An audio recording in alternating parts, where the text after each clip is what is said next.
Kakanhun ilakai football jong kari India bakari Maldives kila penpau bagi long ke belapan kare abha bani kun ka FIFA International Friendly Match kabanlong ha ka khat khandai tarik jong ulber ar arpusan ha Jawaharlal Nehru Stadium ha Shillong. Kabaderu kesian kabaning kong baka kanhun ilakai kari India kan ilakai ha Shillong. Kakanhun ilakai kari India ha pogjing lam coach u Manolo Marquez. Kalapan pau ba kalapan kre bani kon persya ke Maldives ba kani kejing kon kan long ru mengejing pen kre bani kon negeri Bangladesh ha ke AFC Asian Cup ar punyo qualifier ke ban long ha ke arp santrik ulber ha ke nong ba Shillong. Umar Quest ulong ba kani kesin ke baning kong manel akai ha Shillong ba ulakan ma hobo wan pit kai ke Durand Cup ke belalong ha Shillong ha ke snam ke belalet ba saki ba kalong ke biang bhana duk kemadan kinong pit kai bat kejing long jingman baro.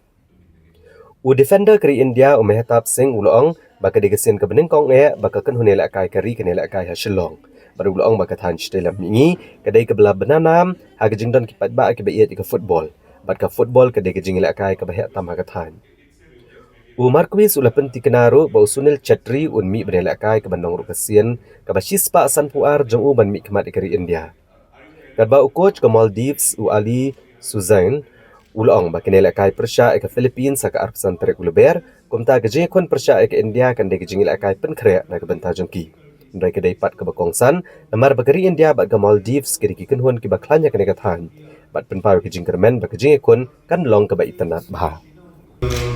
The match is a preparation match for our qualification match against Philippines. We are playing against Philippines on 25th, and before that, it's a preparation match for us. But it's an important match for us too, because in this region, India and Maldives are the strongest sides at the moment. So it will be. I hope it will be a good match. Preparation for the official game in a similar situation than Maldives in this case, that we play in Philippines. And obviously we want to win, obviously. But we know that the target in not only now, during the former FIFA windows, was or is to arrive in the best conditions as possible for the first official game against Bangladesh on Tuesday. Mehta, your thoughts on tomorrow's game?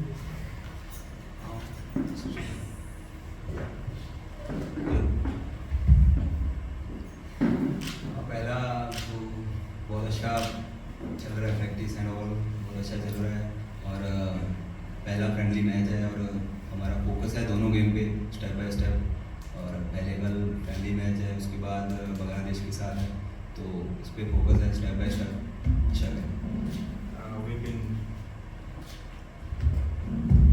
We've been practicing very well. We have 2 games in front of us. First, we have a friendly game against Maldives, and we're taking things step by step. Then we'll face Bangladesh in the Asian Cup qualifier. They have an important game, so yeah, we're preparing very well for both the matches.